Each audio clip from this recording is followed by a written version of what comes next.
Aujourd'hui, je vais parler de whether the markets are in trouble now that the first land war in Europe that involves a major power is happening, okay? And how that actually relates to, the economy and, of course, our fire prospects.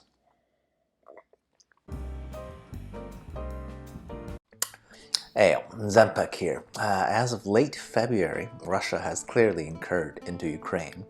Now, I am no geopolitical expert, right? And so frankly, this region is not an area that I have any special interest in until now that it's in the news.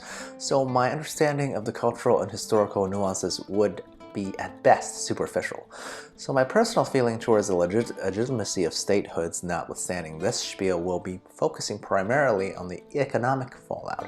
More specifically, economic fallout on how it affects the country of my residence, the good old US of A.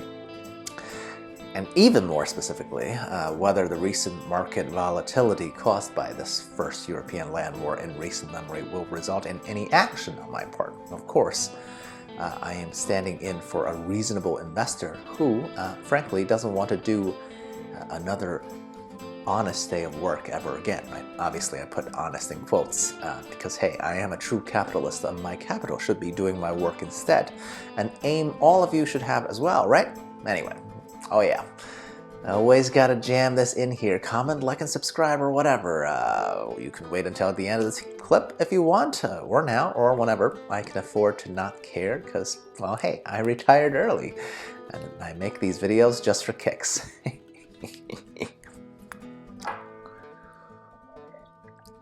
So point one, as I've mentioned, I'm not an expert in the region of Russia's perceived sphere of influence, right? But what I am an expert in is the history of modern warfare and its effect on the US economy. And guess what? War is great for the economy, at least good for the US economy, mostly because the US is pretty much insulated from the complicated histories of Europeans killing each other. Please, just look up World War I and II, right? Now, I get why the markets are spooked in the short term, right? The stock market is an indicator of short-term volatility because buyers and sellers of markets are people. People as a whole, well, we don't like instability and wars are bad for stability, right? So people panic and is afraid of the massive carnage in a world where, possibly nobody would want to buy anything, right? But of course, what actually happens during wartime isn't that people aren't buying anything, it's that they are now buying different things, right? The actual productive capacity of the areas not directly being bombed usually goes up because lots of materials and goods are being destroyed at a much more rapid clip than, shall we say, normal usage times, right?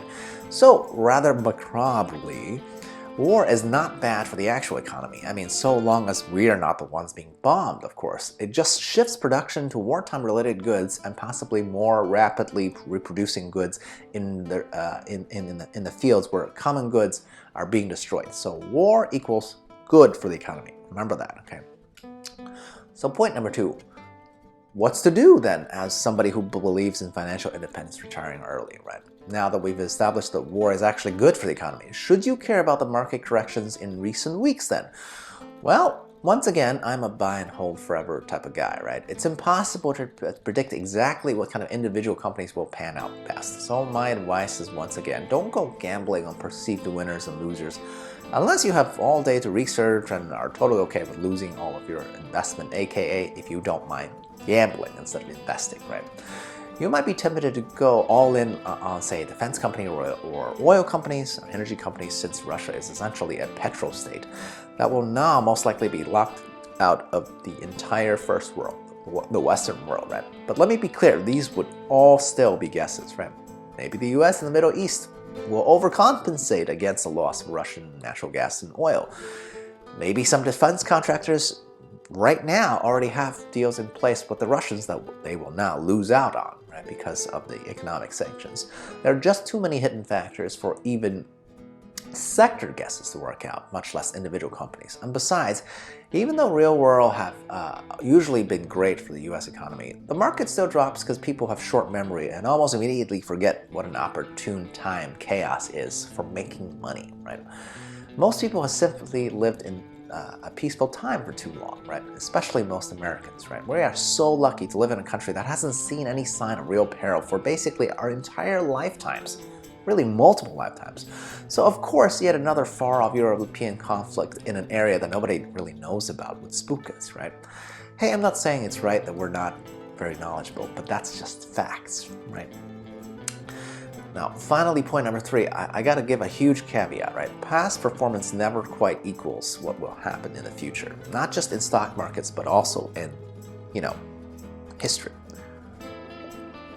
And that is that, remember, the aggressor in this new conflict happens to be a nuclear superpower. When push comes to shove, would Putin use his massive arsenal if he ever feels cornered?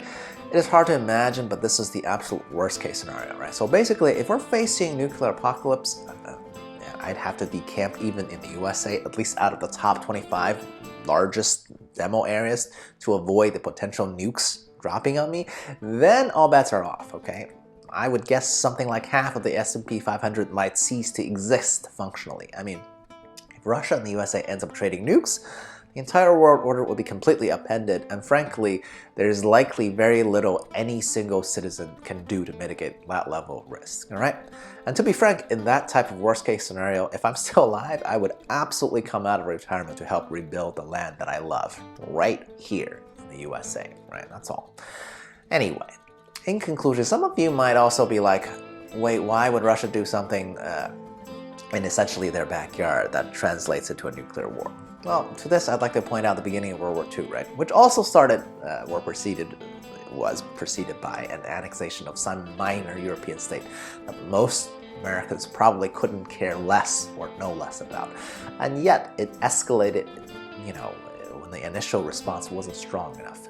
Now, would history repeat itself again? Well, just ask ourselves right now whether you think Americans or French or German lives should be sent to clear up the conflict between Russians and Ukrainians. Right now, right? Recall these two groups are literally part of the same empire a few hundred years ago and share a significant cultural bond, right? So whose job is it to clear up a fight between what looks like cousins, if not brothers, from the outside?